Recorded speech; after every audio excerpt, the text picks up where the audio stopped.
Namaste, welcome back. Today we are going to discuss about the chapter of political science, that is working of institutions for class 9, and I am going to share a PPT for all of you who understand the topic in a better way.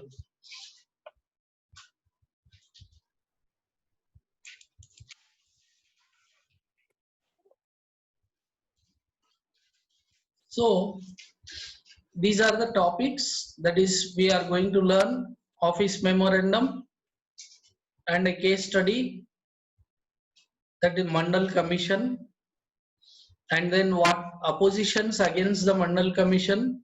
Then we are going to learn about political institutions and the three branches of the states, that is Parliament, Executive and Judiciary. Office Memorandum. A communication issued by an appropriate authority stating the policy or decision of the government. The government issues hundreds of orders every day on different matters. A office memorandum was the culmination of long chain of events. So what does this mean? A memorandum means when the order is passed in the parliament by everybody's acceptance, it is converted as a bill, and then the bill is passed in the parliament, and then a order is issued, and that order is brought out in the form of a memorandum, that is called office memorandum. Now we are going to learn about a case study which happened in the year after a series of years, that is after 1979. The issues what had happened, we are going to discuss it as a case study in our chapter. The government of India had appointed the second backward classes commission in the year 1979. This is regarding the backward classes. A commission was set up in the year 1979, and it was headed by a judge called B.P. Mandal. So it is popularly called as the Mandal Commission. It was asked to determine the criteria to identify the socially and educationally backward classes in India and recommended steps to be taken for their advancement. That is, this commission was set up to know about the criteria to identify the socially, that is financially, socially and also educationally backward classes in India, and as per that the government wanted to give some separate reservations for these people. So the commission gave its report in the year 1980 and made many recommendations. So they, out of that commission's report, they gave some recommendations to the government, and one of these was 27% of government jobs be reserved for the socially and economically backward classes. That is, in this, the major recommendation was to give 27% of government jobs to be reserved for the socially and economically backward classes. The benefit of job reservation extended from scheduled caste to scheduled tribe to a third category called SEBC introduced. Now, other than SC and ST reservations, even SCBC reservations also they wanted to introduce. These reports and recommendations were discussed in the parliament. They discussed all these reports. Many parties and parliamentarians kept demanding for the implementation of the demands, and then many of the political parties, they demanded for these implementations. And then 1989 Lok Sabha elections, the Janata Dal party promised that if they get a chance to form the government, they would implement these demands. So Janata Dal, they kept this as manifesto in their election campaigning, and they won the majority and they formed a government, and its leader VP Singh, Vishwanath Pratap Singh, he became the prime minister and took different measures for to implement the commission report. Finally, the Mandal Commission was implemented official memorandum with with the given number, and it was implemented on April 13, 1990. So what was the reactions of the people? The reaction of the people was, it was most hotly debated issue in the country. Complete country was in a chaos. Then even all the people, they started coming on the roads and they started protesting, strikes, buns, all those things started. Newspapers and magazines were full of different views and opinions related with this issue. It led protests, as I told you, counter protests. Some became violent. It affected thousands of job opportunities. Counter protests also, the people who were supporting, they were protesting. The people who did not want to support, they started protesting. And this went on very violently. Some felt that because of the inequality, the reservation is very important. Through this, those communities can reach at the top of the society. Others felt that it would make inequality in opportunity, and then they would be denied jobs even though they could be more qualified. So the people who were protesting were the higher class society, as well as uh, people who were well educated, or those who are getting more marks. So what they felt, that even though they get the good marks or their qualification would be better, even though they may lose the jobs or the seats in the educational institutions because of these reservations. So that's why there was lot of reaction among the people. Some of them considered that it would make hamper in the national unity, and even we may lose unity in the country. Some persons and associations opposed this and filed the case in the courts. Even cases were filed in the courts. The Supreme Court of India bunched all these cases together.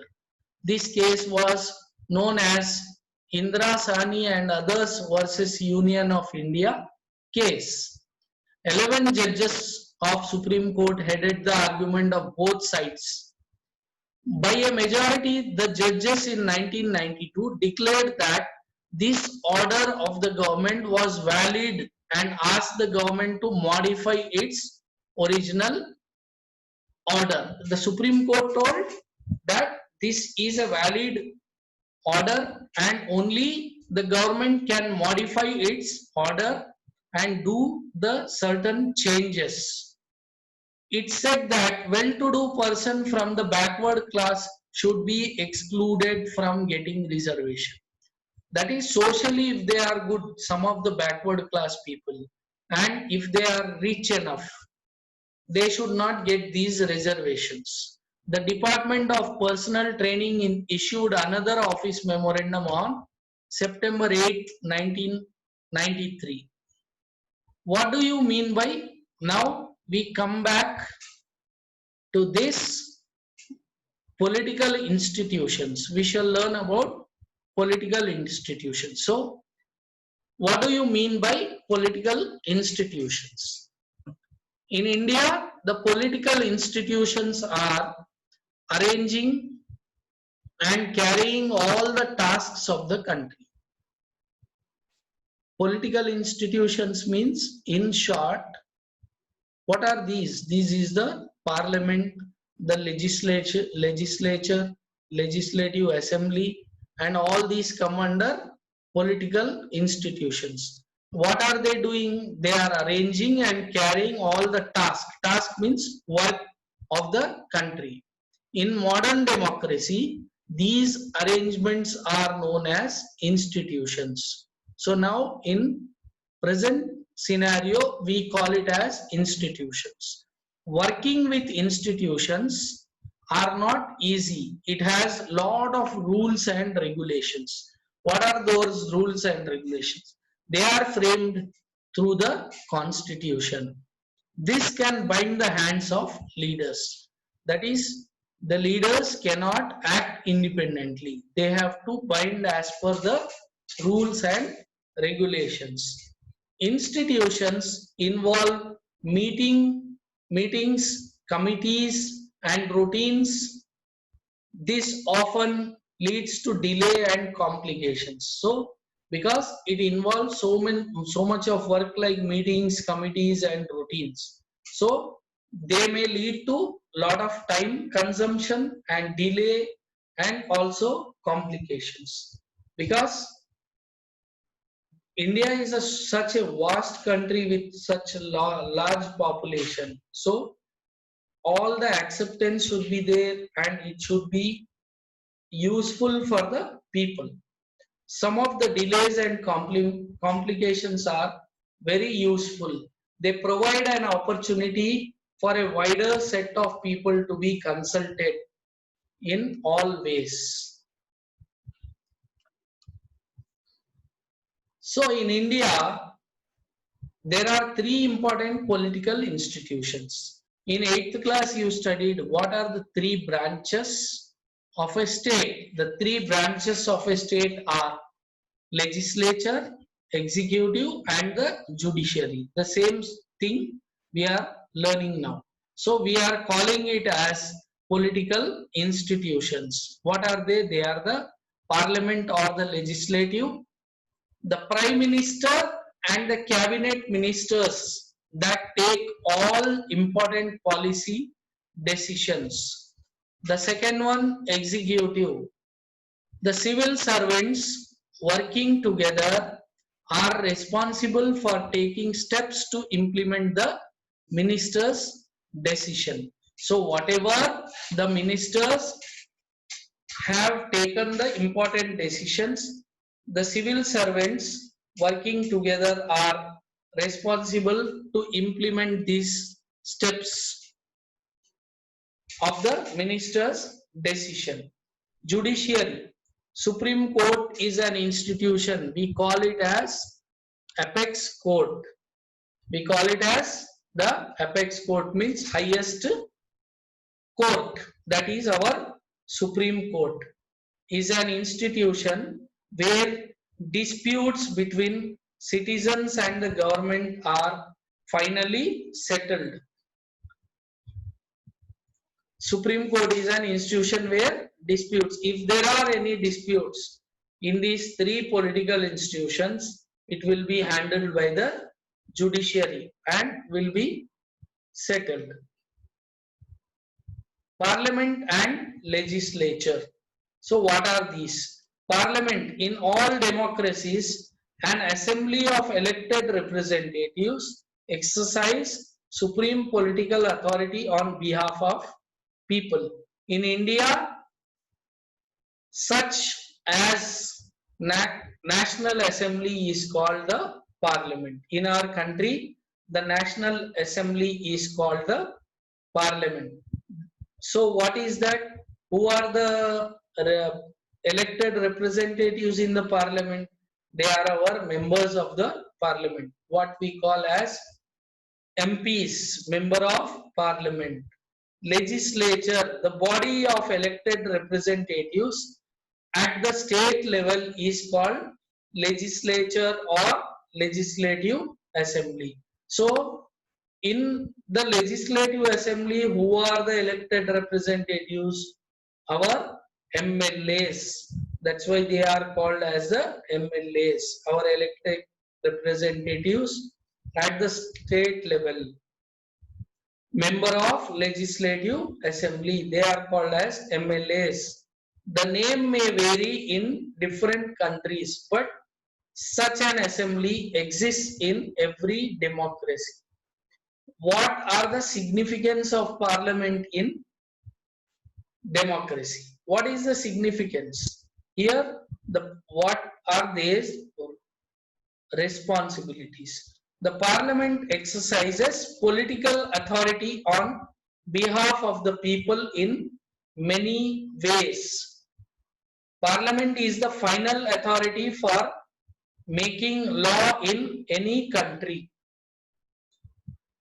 It can also change existing laws or abolish existing laws and make new ones in their place. Parliament exercises control over those who run the government. No decision can be taken without the support of the parliament. So, unless in the parliament everyone agrees to that, and as we discuss always, that is in a parliament, two-third majority should be there, acceptance should be there to pass any bill or to take any law into, bring any law into existence. Parliament also controls the money matter, the financial bills, and finance ministers will be there. They have a big responsibility. Then parliament is the highest forum of discussion and debate on public issues and national policy in any country. It can seek information about any matter. So any matter that will be discussed in the parliament, and a debate will be there with the ruling party or the opposition parties, all the political parties and the elected representatives, they have a debate, discussion, then only acceptance will be taken place. Then only the bill is passed. Different houses of the parliament. How many houses we have? We have two houses in the parliament. What are those two houses? We shall learn about it. Parliament plays a central role in democracy. It plays a major role in the democracy. The large countries divide the role and powers of the parliament in two parts. They are called the chambers or houses.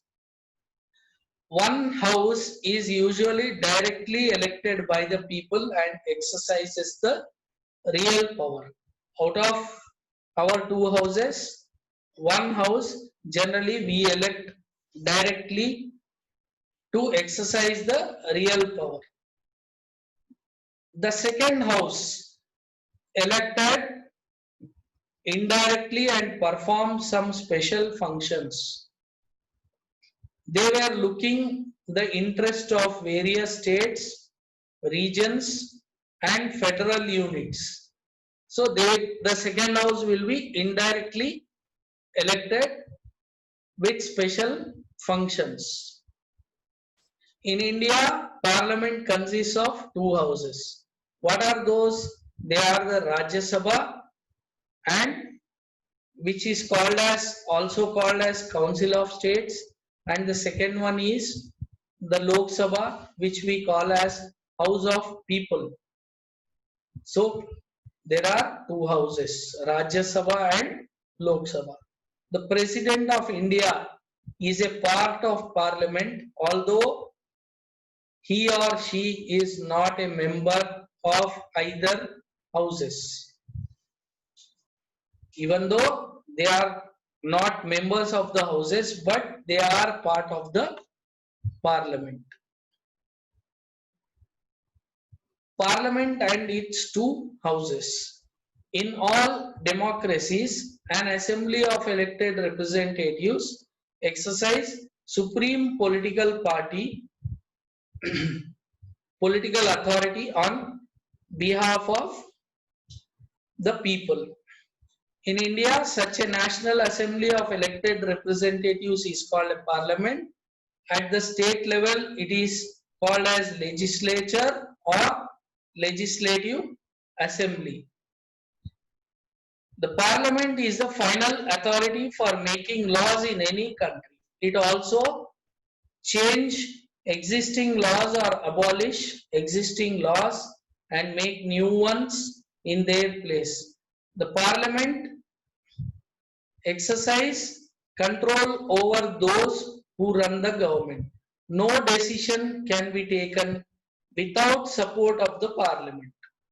Parliament also controls money matter. It has the highest forum of discussion and debate on public issues and national policy in any country. This already we had discussed. Now, the parliament is divided into two houses. The first one is the House of People, which we call as Lok Sabha. It is directly elected by the people and exercises the real power. Here we are directly electing the MPs, Member of Parliament. The maximum strength of the House is 552. Of 530 members are elected from the states and 20 members from the union territories. 2 members are nominated by the President of India from the Anglo-Indian community. So, out of 552, 530 members are elected from the state and 20 are from the union territories. 2 members are nominated directly by the President of India from the Anglo-Indian community. Anglo-Indians means there are a few people who settled down even though we got independence. Few of the Europeans, few people, they did not leave our country. After we got freedom, they stayed back here. So they were given a special status, citizenship of our country, and they are called as Anglo-Indian, and their community is called Anglo-Indian community. So for them, two seats are reserved and they are nominated by the President of our country. The present membership of Lok Sabha is 545, and in the next election there will be lot of changes about, because Article 370 and all those things were removed, and then Ladakh is given a separate, it is made as union territory, and then those changes will be added. Next one is the Council of States. We call it as Rajya Sabha. It is usually elected indirectly and performs some special functions. The most common work for the second house is to look after the interests of various states, regions, or federal units. It has not more than 250 members. 12 of Rajya Sabha members are nominated directly by the President from persons who have earned distinction in the field of literature, art, science, services. That's why we find few Rajya Sabha members who are from the film world, who are from the art, who are from the science or scientists, then some of the eminent people or the like sports people, all those are nominated members. Like example, Hema Malini, Jaya Bhaduri, few of the film actors who are Rajya Sabha members, they are nominated by the President. Example, Sachin Tendulkar was an MP recently. So he is also a nominated member. Rajya Sabha is a permanent body. 1/3 of members retire every 2 years. 1/3 of members retire every 2 years. At present, 245 members in Rajya Sabha distributed among different states and union territories. So distinguish between Lok Sabha and Rajya Sabha. This will be a question for you all, 5 marks question, where you need to write the distinction. So I have taken this to show you the distinction. See, first one, members of Lok Sabha are directly elected by the eligible voters. The people are voting directly. Members of the Rajya Sabha are elected by the elected members of the state legislative assembly. The legislative assembly state MLAs, MLCs, they elect the Rajya Sabha members. The period of Lok Sabha is for 5 years. It is for 5 years. And Rajya Sabha, it is a permanent body. 1/3 of its members retire every 2 years. So the maximum strength is 552 members of the Lok Sabha, and in the Rajya Sabha it is not more than 250 members. Here money bills can only be introduced in the Lok Sabha. It grants the money for running the administration of the country. The Rajya Sabha does not exercise much power over money bills. And Lok Sabha is more powerful than the Rajya Sabha, and Rajya Sabha is less powerful than Lok Sabha. Then now coming to distinction between political executive and permanent executive. What are those two? First you need to understand the different levels of government. The functionaries takes the day-to-day decision but do not exercise supreme powers on behalf of people. These functionaries are called executive because they are in charge of execution of the policies of the government. So day-to-day decisions, they cannot exercise the supreme power on behalf of the people.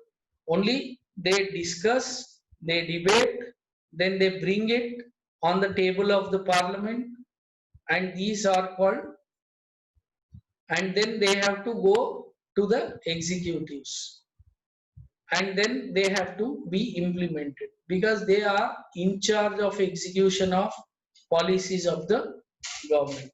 Whatever the government takes decision, whatever the bills are passed, whatever it is passed, they have to bring it into the execution part, which are given by the government policies.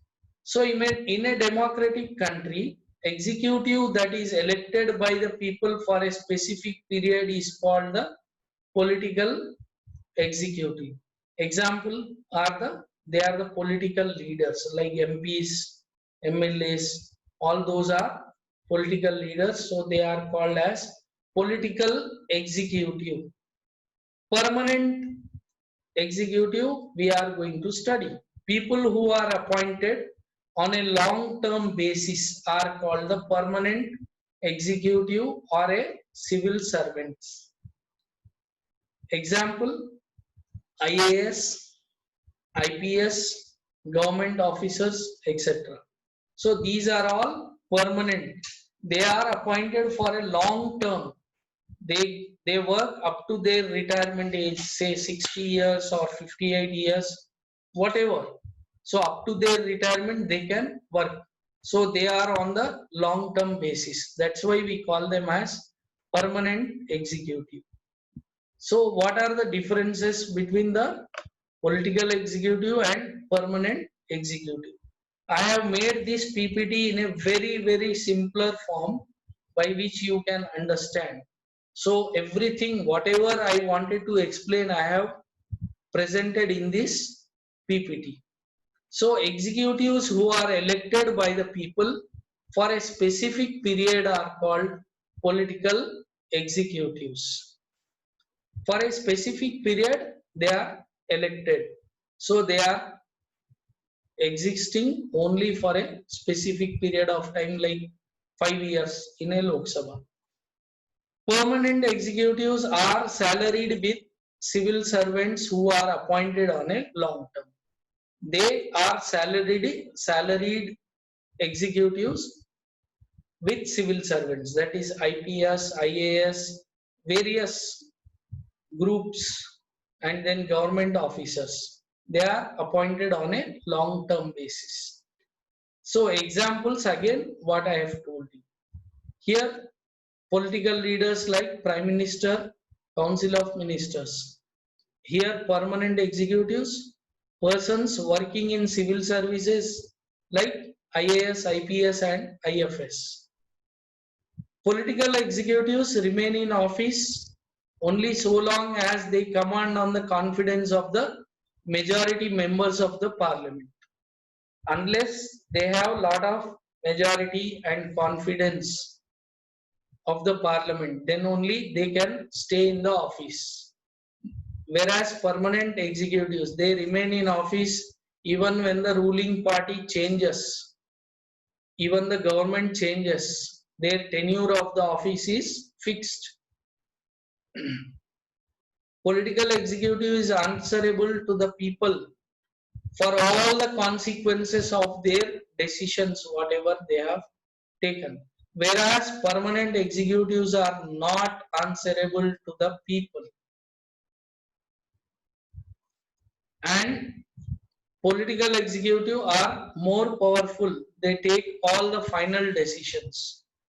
Whereas permanent executives are less powerful. They do not take any decisions. Instead, they assist the political executives in carrying out day-to-day administration. Appointments made by the President of India. What are the appointments made? He or she appoints the Chief Justice of India. The President appoints the Chief Justice of India, the judges of the Supreme Court and the High Courts of the states. They appoint. President has the powers to appoint the Chief Justice of India, all the judges of Supreme Court and the High Courts of the state. The President appoints the Prime Minister of India and other ministers on the advice of the Prime Minister. He appoints the governors of the states also. The President appoints the governors of the states also. Here, when the government is formed, the majority is gained by a particular political party or a what do we say nowadays, governments with many political parties. You understand? Coalition government, what we call. When a coalition government is formed, various political parties, like-minded political parties, they come together and they elect a leader for forming a government. That leader will be the prime ministerial candidate, and they recommend to the president to appoint the prime minister, and after the prime minister is appointed, other ministers are recommended by the prime minister and all are appointed by the president. And even the president appoints the election commissioners and ambassadors to other countries.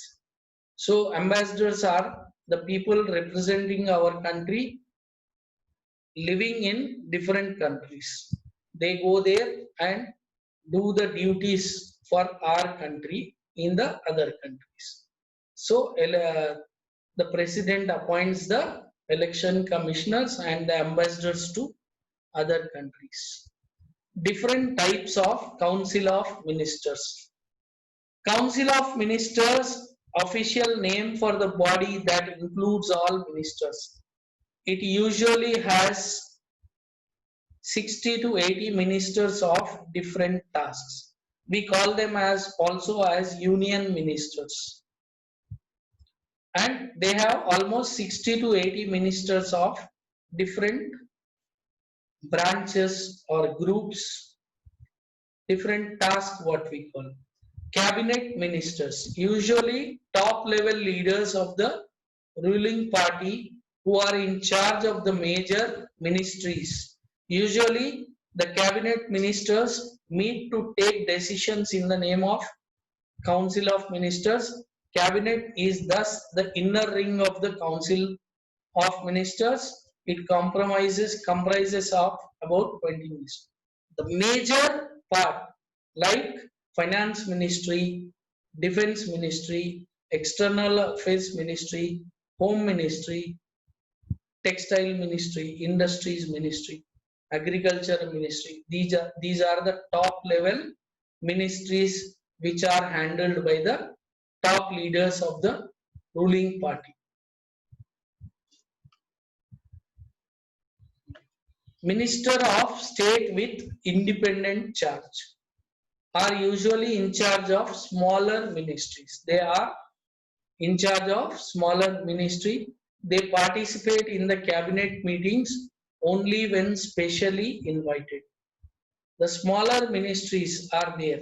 So there they are given as ministers of state with independent charge. Then ministers of state are attached to and required to assist the cabinet minister.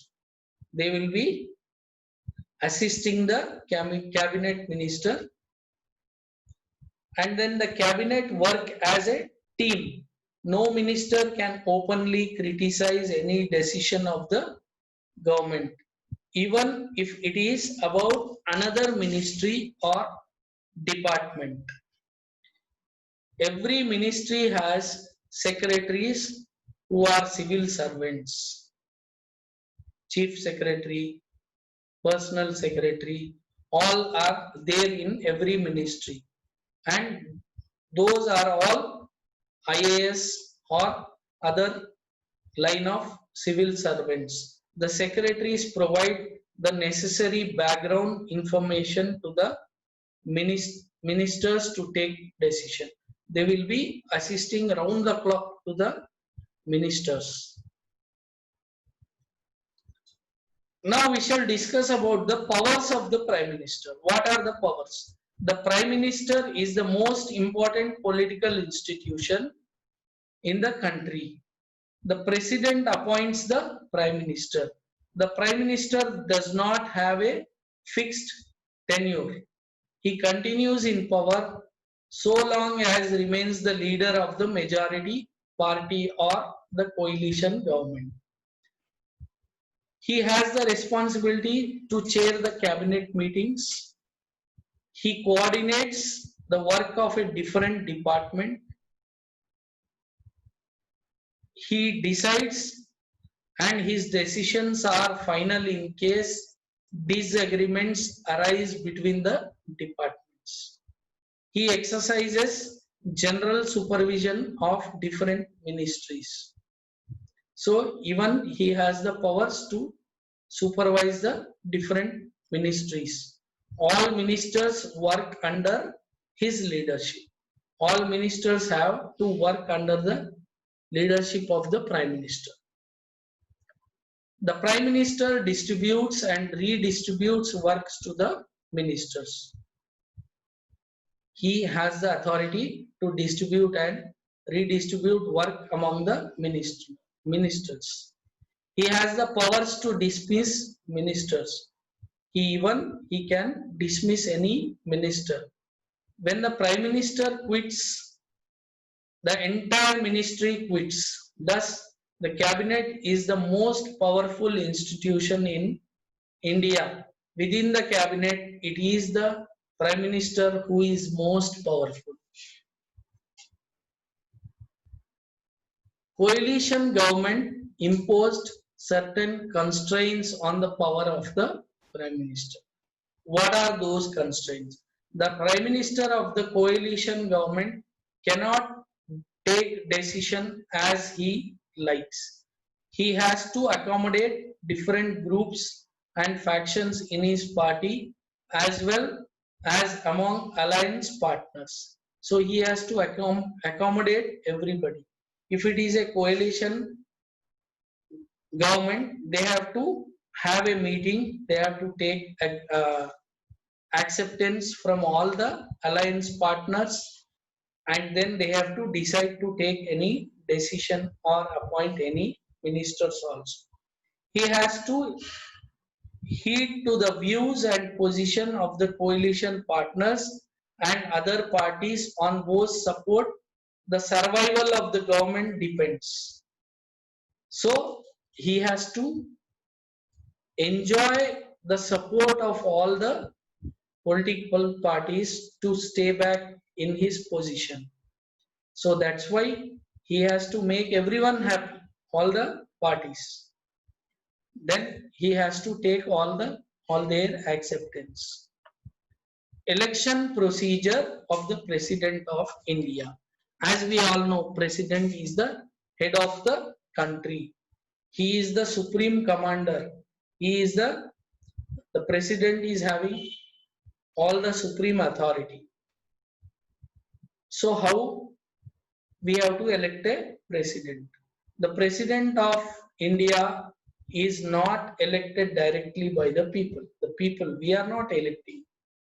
All the members of the parliament, MP, and the members of the assemblies, MLAs, elect him.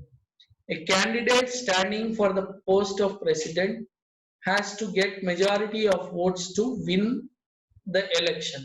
This ensures the President of India can be seen to represent entire nation. Powers of the President of India. The President of India is the head of the state, as I told you. He exercises only nominal powers. He is like the Queen of Britain, whose functions are to a large extent ceremonial, only for attending ceremonies and other things. The President supervises the overall functioning of the political institutions. A government activities take place in the name of the President. All the government activities which are being done, they take place only on the name of the President. All laws and major policy decisions of the government are issued in his or her name, in the President's name only. All major appointments are made in the name of President.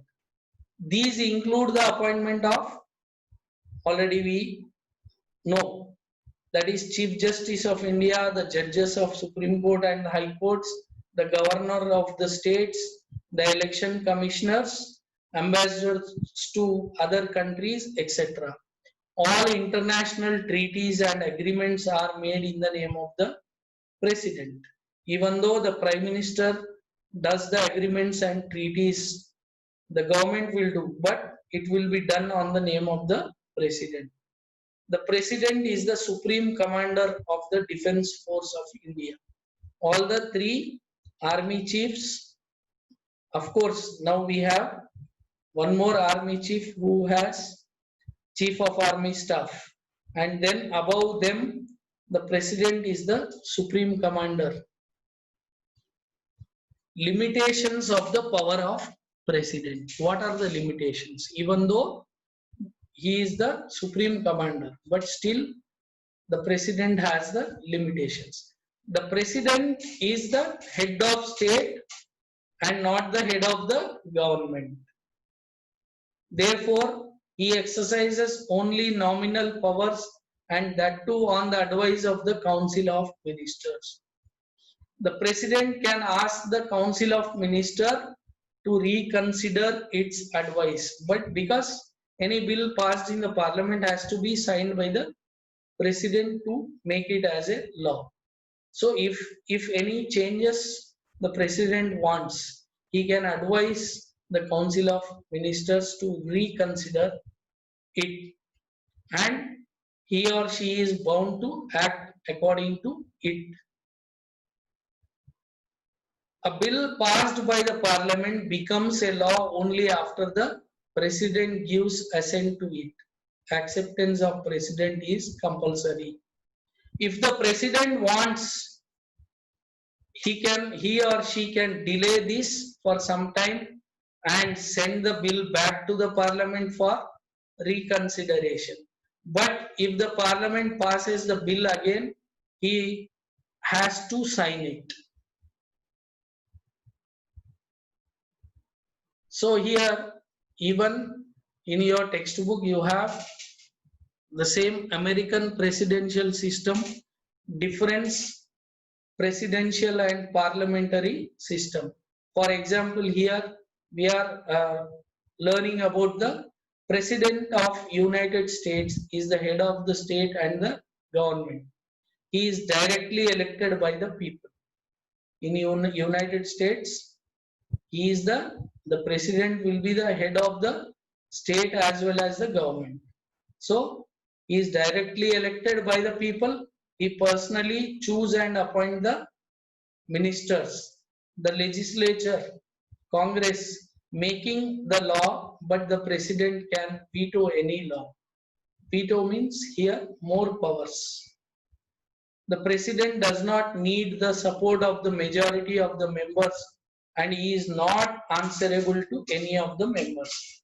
He is fixed.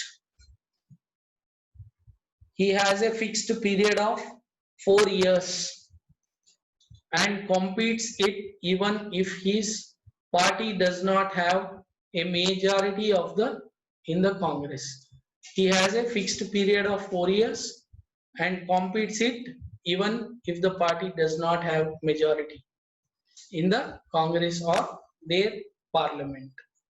This model followed in most of the Latin American and many of the ex-Soviet Union countries. Many countries follow this system.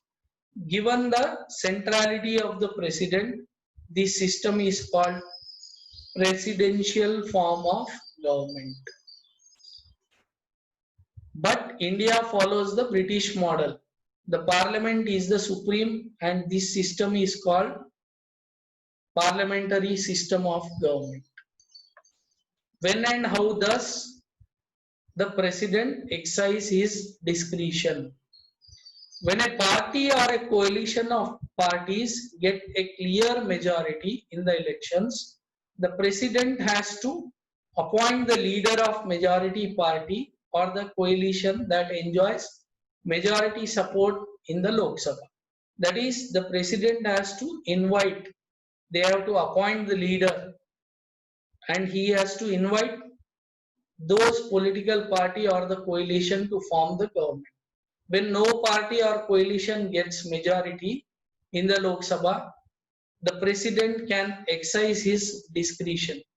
He can choose, the president appoints a leader who in his own opinion can muster majority support in the Lok Sabha. In such case, president can ask the newly appointed to prove majority in the Lok Sabha within a specified time. If there is no majority, they have to prove the majority in the Lok Sabha. The president has the powers to check that. And even he can dissolve the government and bring a president rule in that particular state. And he can even implement emergency measures to safeguard the country's defense. Now next is meaning of judiciary. All the courts at different levels in the country are collectively called the judiciary. It is independent and powerful institutions and is considered essential for democracies.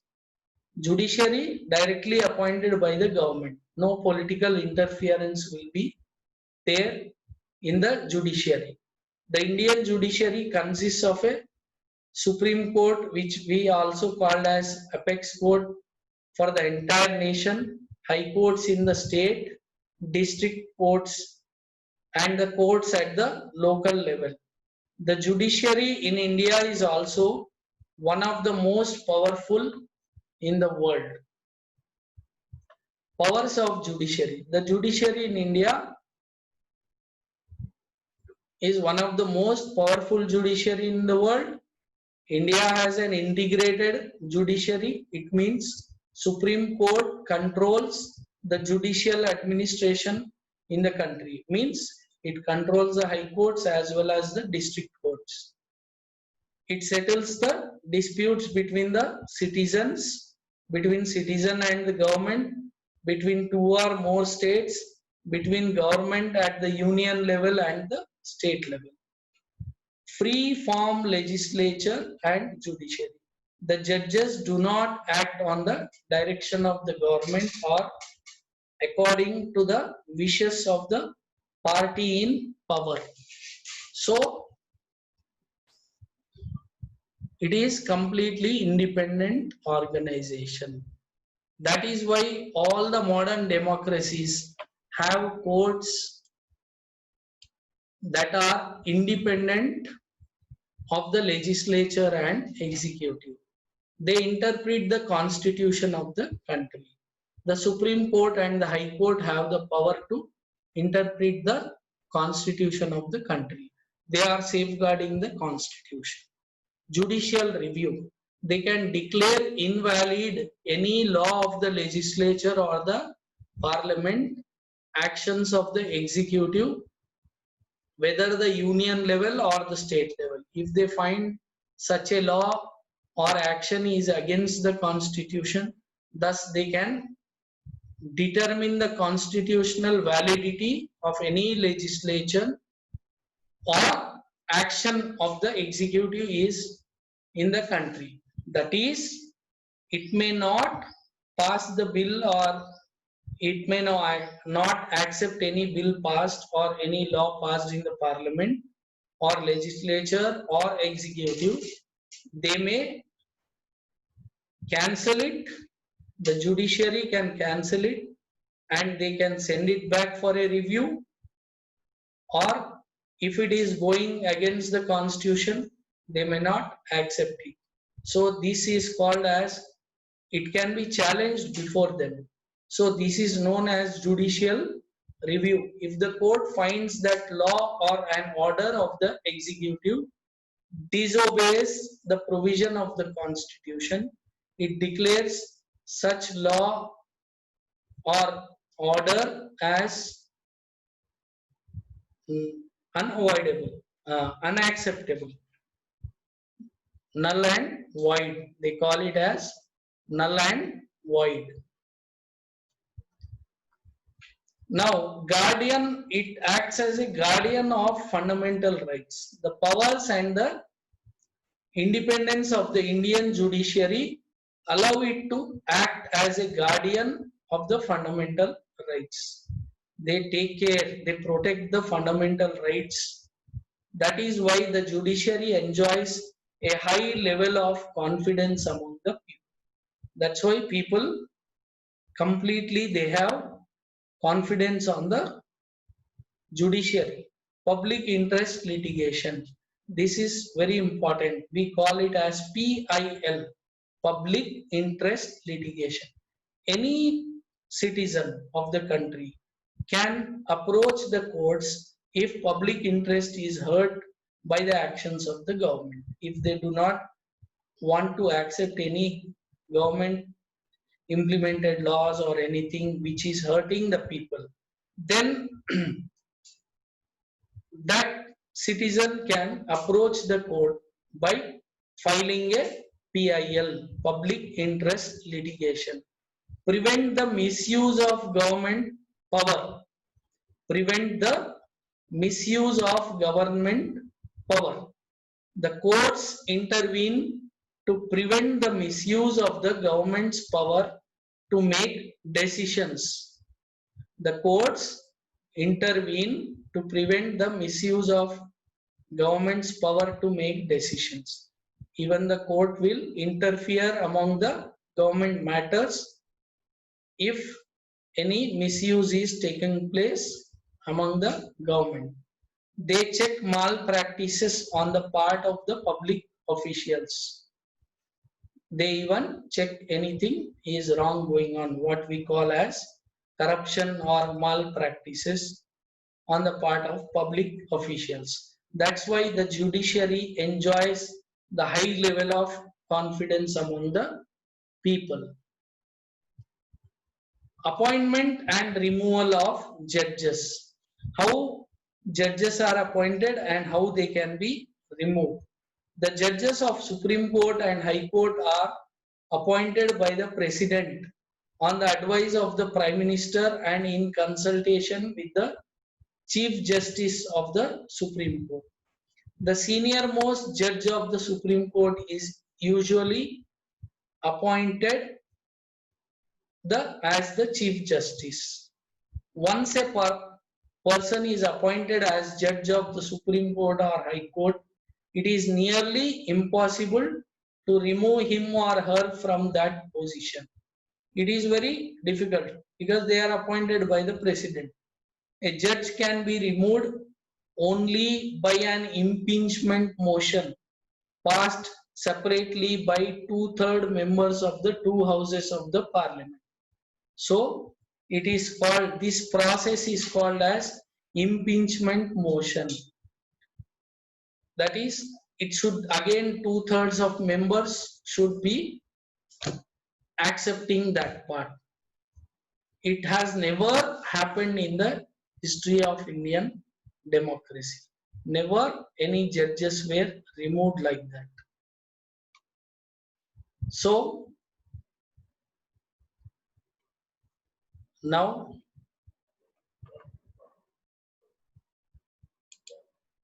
with this PPT, I have shared you a lot of information, but in your textbooks, everything is very crystal clear given as per the what we have studied now.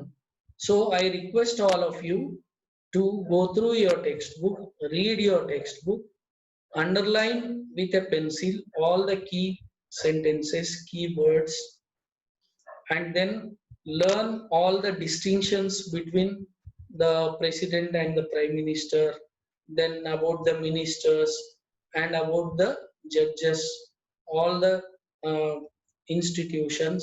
You make what are their powers, what are their limitations, all those things. Prepare a key notes of all these things which are very, very important for you to know and learn, understand, then for your examination point of view. So all these things, as a citizen of India, we need to know all these things, not only for your academic part, but generally we should know, we should understand, and we should be able to make others know all these things. So as a responsible citizen, we need to know all these things.